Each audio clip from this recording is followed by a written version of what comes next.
Ini hanya Allah turunkan untuk umat Nabi Muhammad SAW. Catat ini ya. Dan saya belum pernah bagi dimanapun yang ini, yang versi lengkapnya.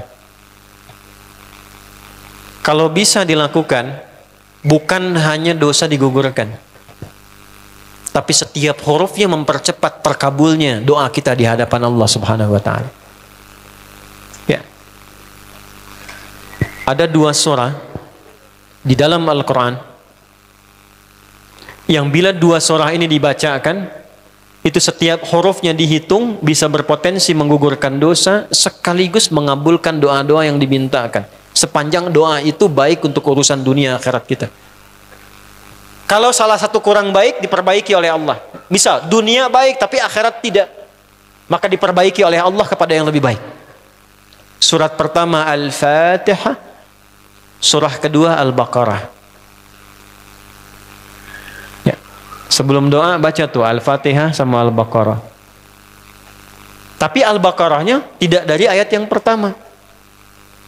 Kepanjangan. Cukupkan di ayat 285 sampai ayat 286, 2 ayat terakhir. Hadisnya sahih. Kalau mau dikuatkan, biasanya banyak ulama memasukkan ayat 284. Ada yang sudah masuk ke dalam Ka'bah di sini? Ini informasi saja. Dan 3 ayat ini, Al-Baqarah 284, 285, 286, itu ayat yang dituliskan di dinding Ka'bah. Itu yang saat berhala dikeluarkan, gambar-gambar dihapus, itu ya, syair-syair diganti dengan ayat Quran sehingga jadi kain kiswah Ka'bah di luar. Itu ada sejarahnya. Yang di dalam pun dihiasi dengan hiasan ayat Al-Quran. Di antara yang dituliskan itu Al-Baqarah ayat 284, 285, 286. Intinya di 285 dan 286-nya. Tadi rakaat pertama yang saya bacakan dalam salat Isya. Hadisnya sahih. Itu spesial malaikat Jibril turun kepada Nabi Muhammad SAW mengabarkan kabar gembira siapa yang membiasakan membaca Al-Fatihah. Ya, kemudian 2 ayat terakhir di Al-Baqarah dari amanar rasulu sampai fangsurna 'alal qaumil kafirin, tidaklah dia membacakan itu kecuali setiap hurufnya dijaminkan mengabulkan doa-doa yang dia mohonkan sepanjang benar doanya dan tidak diselimuti maksiat. Ini maaf ya. Ini saya minta maaf dulu nih. Kalaupun Anda benar doanya khusyuk sampai nangis, tapi ada selimut maksiat dalam permohonan doa itu pengabulannya mental lagi. Hadisnya sahih.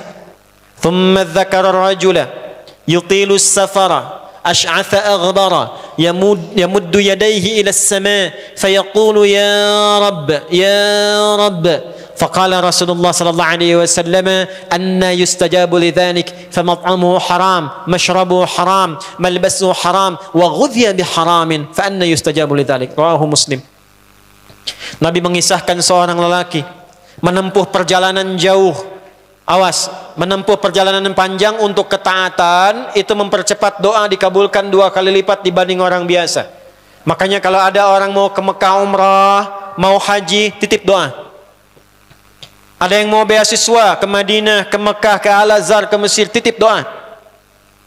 Saya biasanya kalau mau berangkat umrah, Ustaz titip doa, ayo tulis banyak tuh. Nggak saya baca, saya simpen aja. Ntar dekat Ka'bah, ya Allah engkau maha mengetahui. Ya, mohon kabulkan semua doa-doa ya dari teman-teman jamaah yang dititipkan dalam kertas yang telah mereka tuliskan itu. Simple Pak, daripada capek kita bacakan satu-satu. Dan alhamdulillah biasanya ya insya Allah terkabul. Insya Allah. Itu perjalanan jauh. Nah orang ini menempuh perjalanan untuk sekedar berdoa. Safar. Ya, safar yang baik. Kemudian yang kedua, yamuddu yadayhi ila sama', dia mengangkat tangannya ke langit. Ini saya tidak bermaksud mengajarkan ya, cuma menunjukkan prakteknya begini nih. Ada yang bisa bantu saya nggak, satu orang maju? Cepat. Yang depan aja, depan. Jazakallah khair. Ya. Mohon pegangkan mic sebentar. Ya, terima kasih ya. Lihat sini. Lihat gini. Nah, jazakallah.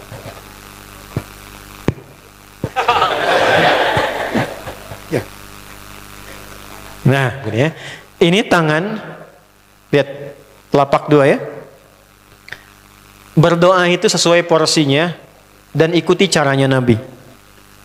Kalau doanya formal dalam sholat dan diikat dengan gerakan, jangan kreatif. Ikuti seperti Nabi yang contohkan. Misal dalam sholat, shollu kama ra'aitumuni usolli. Sholatlah seperti kalian melihat aku sholat. Nanti ada 3 posisi atau sampai 4 posisi dalam sholat yang mempercepat terkabulnya doa. Posisi puncaknya sujud. Hadisnya sahih, inna ma aqrabal abdi min rabbih wa huwa sajidun fa aktsirud doa. Keadaan terdekat antara hamba dengan Rabbnya adalah saat sujud, maka perbanyak doa saat sujud. Tangannya posisi sujud begini, menempel. Jadi nggak usah begini. Oke, begini. Nah, ini di luar sholat. Di luar sholat, kalau berdoa tangan begini. Lihat baik-baik ya. Ini kitabnya agak banyak, bahasanya panjang, saya berikan yang simpelnya saja ya. Baik. Ini kan teman-teman telapak yang kanan, yang kiri ya. Padukan begini. Ya. Lalu setiap Anda kan pasti punya garis yang kanan dengan garis yang kiri. Ada kan? Itu membentuk keseimbangan. Awas, ini bukan ilmu otak-atik ya. Ini ada sanadnya nih. Pertemukan 2 garis itu sehingga seimbang tangan ini. Tuh. Ini masalah sederhana tapi poinnya penting sekali. Sudah? Cara yang pertama begini. Ini di luar sholat dan bukan dalam posisi saat istisqa, saat minta hujan. Begini. Sudah? Pertemukan. Lalu letakkan sejajar dengan dada di sini. Ya. Jadi kalau dada itu, ini posisinya. Ini nahar di sini.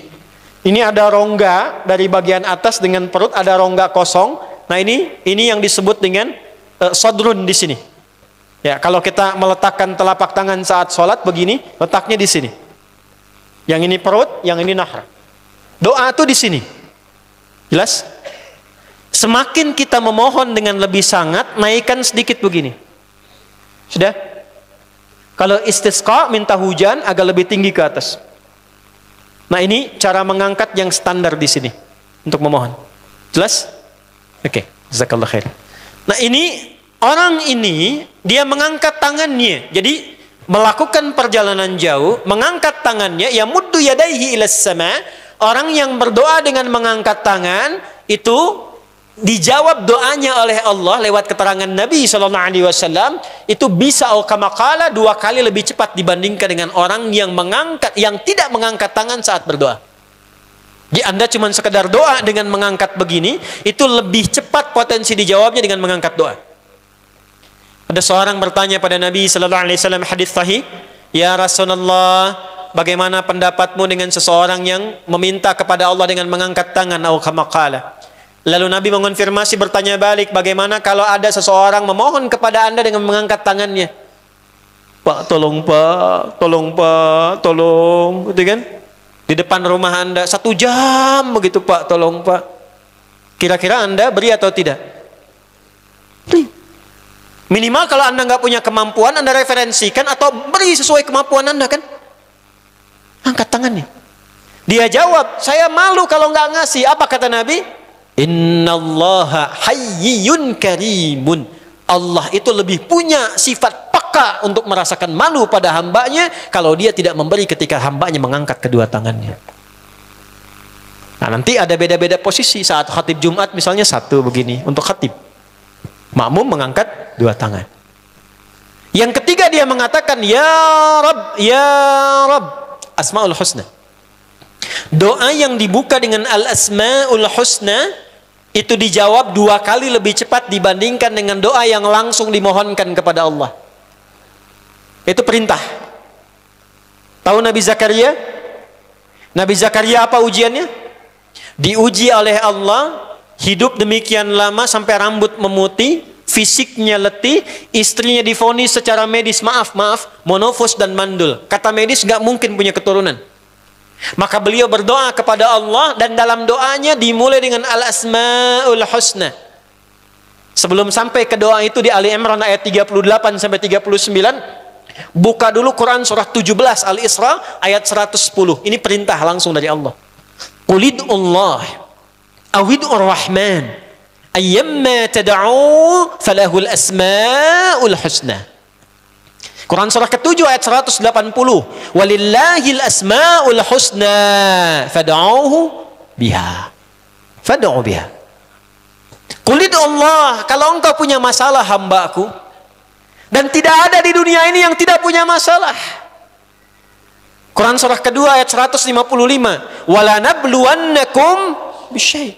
Setiap yang hidup itu aku pasti akan uji dengan masalah. Itu kata Allah. Jangan disimpan sampai di situ, teruskan. Bukan untuk membebani hambaku dengan masalah, tapi untuk menaikkan kualitas hidupnya sehingga menjadi lebih baik.